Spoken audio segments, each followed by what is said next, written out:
The 2-minute scream for Remembrance Day. It's Remembrance Day today, and usually it's held outside a memorial grave to remember the soldiers who fought in World War I and II.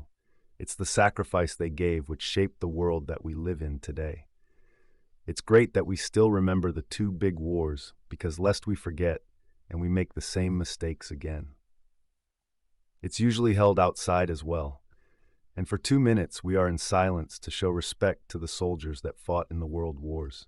Their bravery has no limits to how far it stretches. I attended a Remembrance Day service.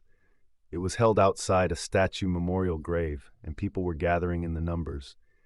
It was a cold day, but sunny, and it's nice that people can still gather round.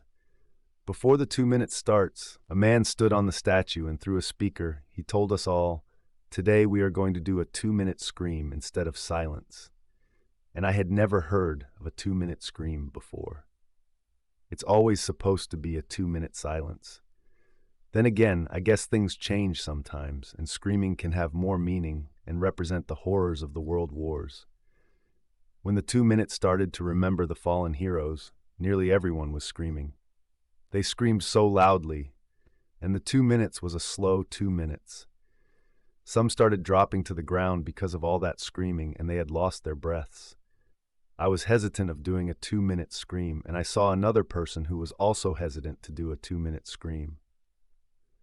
The 2 minutes was truly a long one.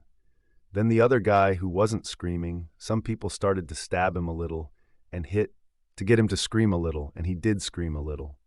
More people started to faint due to the constant screaming and never stopping.